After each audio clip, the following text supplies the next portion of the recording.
Hello বন্ধুরা, আমি সুস্মিতা। নতুন আরও একটা ব্লগ ভিডিওতে সবাইকে স্বাগত জানাই। নতুন আরও একটা দিন তোমাদের সাথে শুরু করলাম। কে কোথা থেকে ভিডিওটা দেখছো এবং কেমন আছো অবশ্যই কিন্তু কমেন্ট করে জানিও। তো এর আগের একটা ব্লগে তোমাদের সাথে শেয়ার করেছি যে আমরা যে রুমটাতে থাকি সেই রুমটার বিছানার চাদর টাদর সমস্ত কিছু পাল্টানো। আর আজকে তোমাদের সাথে শেয়ার করছি ওই যে পাশের ঘরের একটা বিছানা বলেছিলাম না, যার মধ্যে আমি আমার ব্যবসার জিনিসপত্রগুলো রাখতাম। কিন্তু এবারে এসে ওই চেয়ারের সাথে সাথে টেবিলের সাথে সাথে পাশে একটা জানালা পেয়ে গেছি, তো ওখানেই সমস্ত কিছু রাখছি। এতে ভীষণ সুবিধাও হয়, এর আগের ব্লগটাতেই তোমাদের সাথে শেয়ার করেছি। আর সমস্ত বিছানার চাদর বা বালিশের কভারগুলোকে কাচবো, তো সেই কারণের জন্যই আর কি এদিকে সমস্ত কিছু আর কি এইসব ব্যবস্থা করা। তো যাই হোক, এদিকে বিছানার চাদরটা পাল্টানো হয়ে গেছে। আর এই বিছানাটার নিচে না অনেকগুলো কম্বল পাতা ছিল, তো সেই কম্বলগুলোকেও তুলে দিয়েছি। কারণ অনেক সময় হয় যে বাড়িতে লোকজন এলে না, দুটো ঘর এবং বিছানাও হচ্ছে দুটো।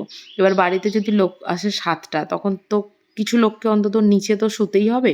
তো সেই কারণের জন্য এর মধ্যে অনেক কম্বল ছিল, তো সেগুলোকে আমি এদিকে তুলে দিয়েছি, কারণ সেগুলো পেতেই আর কি যাতে শুতে পারে সবাই ঠিকঠাকভাবে, তো সেই কারণের জন্য। আর আজকে সকালবেলা আমার জলখাবারের জন্য হবে হচ্ছে মানে এদিকে হচ্ছে ম্যাগি। কারণ বড়মশাই বলেছে ও আজকে বাইরে ছোলা ভাটোরা খাবে, তো ও ওর মতন খাক, আমি বাড়িতে এদিকে ম্যাগি খাবো। তো তার জন্য বেশ কিছুটা গাজর, বিনস, পেঁয়াজ, কাঁচা লঙ্কা কেটে নিয়েছি, কারণ আমার বাড়িতে ক্যাপসিকামটা নেই, শেষ হয়ে গেছে। তো সেই কারণের জন্য এদিকে সমস্ত সবজি ভেজে, যেমন রেগুলার এর আগে প্রচুর ব্লগে তোমাদের সাথে শেয়ার করেছি যে আমি ম্যাগি কিভাবে বানিয়ে খাই আর কি। এটা খেতেই আমার ভীষণ ভালো লাগে বলতে পারো। তো সেই রকমই তো সবজি ভাজা হয়ে গেছে, এদিকে একটা ডিম দিয়ে দিচ্ছি।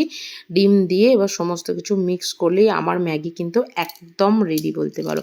তবে একটা খুব সত্যি কথা, মাঝে মাঝে মুখের টেস্ট অনুযায়ী কিন্তু খাওয়া হয়।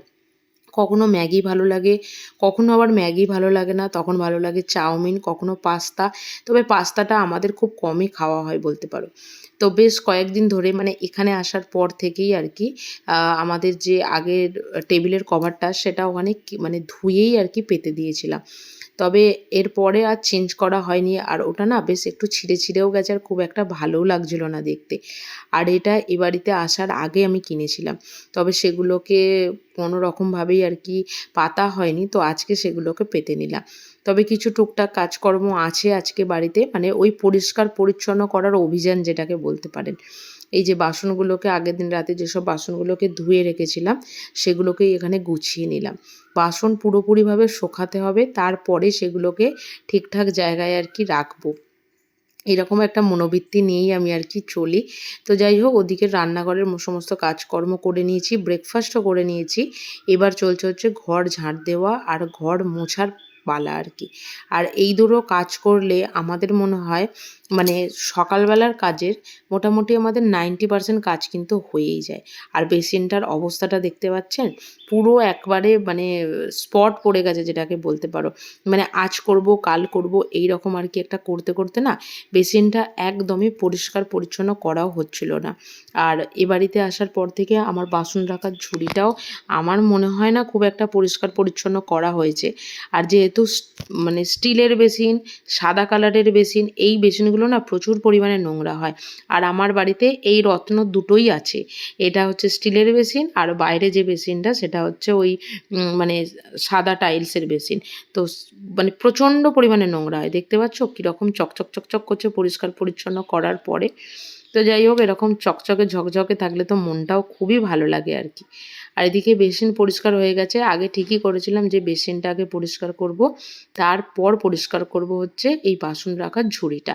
কারণ এটা অনেকটা একটু পুরাতনও হয়ে গেছে, যেহেতু জলের একটা না দাগ আছেই, সেটা কোনো না কোনোভাবে এর মধ্যে রয়েই যায়। তো যাই হোক, এটাকে এবার ঘষে মেজে করছি হচ্ছে পরিষ্কার। আর বাসন রাখলে না একটু দাগ থাকলে মানে ভীষণ একটা মানে কি বলবো, একটা বাজে দেখতেও লাগে আর কি। কারণ বাসনটা তো আমরা জলের গ্লাস বলো চামচ বলো সেগুলো তো এগুলোর সাথে অ্যাটাচই থাকে, খুব অসুবিধা হয়। তো যাই হোক, এদিকে এই যে বাসন রাখার মানে ঝুড়িটাকে ঘষে মেজে পরিষ্কার করে নিয়েছি। বেসিনও পরিষ্কার হয়ে গেছে। মোটামুটি আজকে আমার সমস্ত কাজ কমপ্লিট। যখন মনে হয় কাজ করব তখন সারাদিন মোটামুটি যত কাজ থাকে আমি সমস্ত কাজ খুঁজে করি যে কোথায় কোনটা পরিষ্কার করতে হবে, কোথায় কোনটা নোংরা হয়ে আছে সেই সমস্ত কিছু। তো যাই হোক, এদিকে চান টান করে এদিকে চলে এসেছি জামাকাপড়গুলো শোকাতে দিতে। আর আগের ব্লগেই বললাম না যে বিছানার চাদরটা আমি হাতেই ধোবো, কারণ ওয়াশিং মেশিনে দেবো না। ওটা আর মানে চাদর আর চাদর থাকবে না, মানে পুরোপুরিভাবে কালারটা পুরো ফেড হয়ে যাবে। তো তাই বালিশের কভারগুলোকে, চাদরটাকে, আমার তো খুব একটা বেশি নোংরা হয়ও না, মানে ওই অল্পর মধ্যে দিয়ে। তো যাই হোক, হাতেই ধুয়ে নিয়েছি। আর চলো আজকের ব্লগটা এখানেই শেষ করছি। যদি কিছু ভালো লেগে থাকে একটা লাইক করো, শেয়ার করো, চ্যানেলটি সাবস্ক্রাইব করে পাশে থেকো। দেখা হবে নতুন আরও একটা ব্লগ ভিডিওতে, নতুন আরও একটা দিনের সঙ্গে খুব তাড়াতাড়ি। সুস্থ থাকবেন, ভালো থাকবেন, আর ব্লগটা কেমন হয়েছে অবশ্যই কিন্তু কমেন্ট করে জানাবেন। টাটা।